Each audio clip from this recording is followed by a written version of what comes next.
يلا نحضر شنطة السفر مع بعض. بصوا ده النوت بوك بتاعي، انا كل حاجة بسجلها هنا على النوت بوك عشان منساش، في النوت بوك عشان منساش اي حاجة. من ضمن الحاجات حاجات السفر مكتوبة اهو، واضح؟ مش عارفة هي واضحة ولا لأ، بس مكتوب حاجات السفر. كل حاجة انا مسجلاها هنا عندي على اساس ان انا منساش اي حاجة وقت السفر. وفي نفس الوقت كمان يعني اصغر الحاجات حتى وانا راجعة من هناك من السفر، او يعني راجعة هنا على القاهرة، اقصد ان انا راجعة على القاهرة، اعرف كويس قوي ايه الحاجات اللي انا خدتها معايا عشان ما انساش اي حاجة. فبجد ان انتوا تدونوا كل حاجة عندكم في نوت بوك وكده بجد بتبقى حاجة حلوة جدا، وهتسهل عليكم حاجات كتير حتى في يومكم كمان. يعني مثلا تقولوا ان انتوا هتعملوا ايه النهارده، ايه شغلكم، هتخلصوا الشغل الساعه كام، الحاجات اللي وراكم، هتنزلوا السوبر ماركت هتجيبوا ايه. الحاجات دي كلها بجد لما بتدونوها في نوت بوك هتريحكم جدا.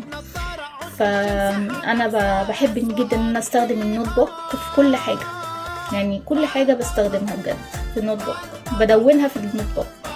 طبعا كده اول حاجه لازم ان انا اخدها معايا وهي البوركيني بتاعي. طبعا البوركيني انا حاطه، انا نزلت عشان اجيب كوتش للبحر، ان انا ما بعرفش انزل البحر كده وانا من غير حاجه في رجلي، يعني لازم البس حاجه. فنزلت عشان اجيب كوتش كده للبحر فما لقيتش، فجبت السليبر ده. مش عارفه بقى هيمشي ولا لا بصراحه يعني، بس حاسه ان هو ممكن يمشي عادي. ولما مشيش ممكن اشتري من هناك كوتشي للبحر، اكيد هيكون في ناس كتير قوي بتبيع يعني كوتشيات للبحر، وهيكون الحاجات دي متوفره يعني هناك اكتر. وطبعا لا يمكن ان انا انسى الشامبو بتاعي، ان انا انسى الميك اب.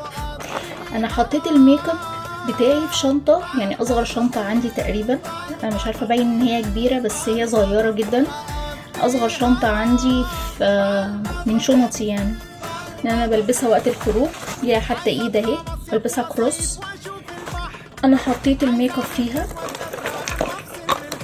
اهو الميك اب. ان انا لما بحط الميك اب عندي في شنطه الميك اب اللي هي الصغيره بحس ان هو بيتكسر، يعني انا بحس الميك اب قبل ما بوصل هناك بيكون اتكسر.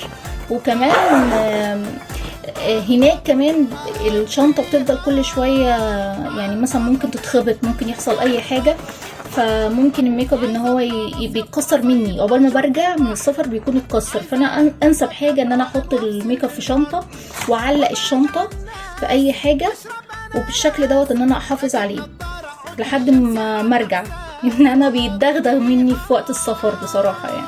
فده احسن حاجه يعني. هجرب كده التجربه ديت ونشوف، انا اول مره ان انا اجرب ديت، انا على طول بحطه في شنطه ميك اب، بس دي اول مره ان انا اجرب ان انا احطها في شنطه كروس او شنط عاديه.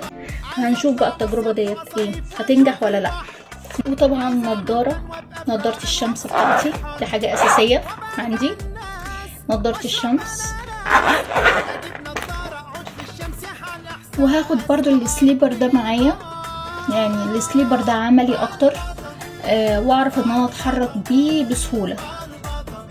بس انا كده يعتبر ان انا كده خدت كل الرفايع معايا، ناقص بس ان انا احط الهدوم، الحاجات الاساسيه اللي هي الهدوم وخلاص، وكده يبقى الشنطه خلصت. لو في حاجه اضافيه هبلغكم بيها، بس كده خلاص.